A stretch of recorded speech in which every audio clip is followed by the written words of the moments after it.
There was only one tree in the street known as Gali Ramnath, an ancient banyan that had grown through the cracks of an abandoned mosque, and little Ali's kite had caught in its branches. The boy, barefoot and clad in torn clothes, ran along the cobblestones of the narrow street to their back courtyard, where his grandfather sat nodding dreamily in the sunshine. Grandfather, my kite has gone. The old man woke from his daydream with a start, and raising his head displayed a beard that would have been white, had it not been dyed red with mehendi leaves. Did the twine break? No, grandfather, the kite is stuck in the banyan tree. You have yet to learn how to fly a kite properly, my child, and I am too old to teach you. That's the pity of it. But you shall have another. He had just finished making a new kite from bamboo, paper and thin silk, and it lay in the sun, firming up. I will not lose this one. This kite will fly like a bird. He turned on his heels and skipped out of the courtyard. The old man remembered a time when men flew kites, and great battles were fought. The kites swerving and swooping in the sky, tangling with each other until the string of one was cut. Then, the defeated but liberated kite would float away into the blue unknown. Kite flying was then the sport of kings, and the old man remembered how the Nawab himself would come down to the riverside with his retinue to participate in this noble pastime. There was time then to spend an idle hour with a gay, dancing strip of paper. Now, everyone hurried in a heat of hope, and delicate things like kite and daydreams were trampled underfoot. He, Mahmud the kite maker, had in the prime of his life been well known throughout the city. Some of his more elaborate kites once sold for as much as 3 or 4 rupees each. At the request of the Nawab, he had once made a very special kind of kite, unlike any that had been seen in the district. It consisted of a series of small, very light paper discs, trailing on a thin bamboo frame. To the end of each disc, he fixed a spring of grass, forming a balance on both the sides. A fantastic face was painted on the surface with 2 eyes made of small mirrors. The kite looked like a crawling serpent.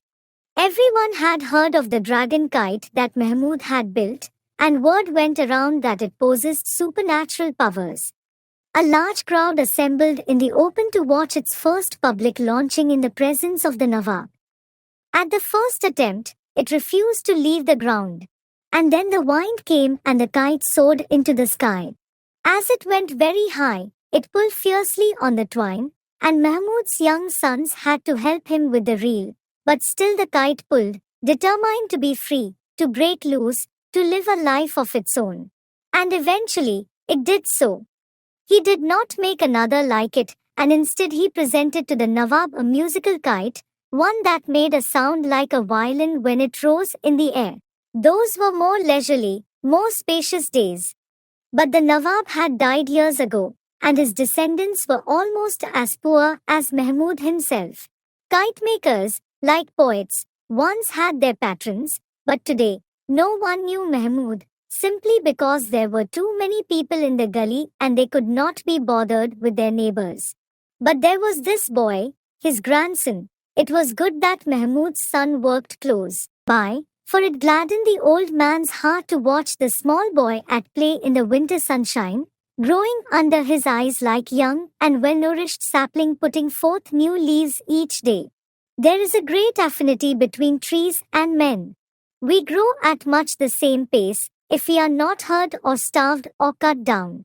In our youth, we are resplendent creatures, and in our declining years, we stoop a little, we remember, we stretch our brittle limbs in the sun, and then, with a sigh, we shed our last leaves. The voices in the street grew fainter, and Mahmud wondered if he was going to fall asleep and dream, as he so often did, of a kite so beautiful and powerful that it would resemble the great white bird of the Hindus, Garuda, God Vishnu's famous steed.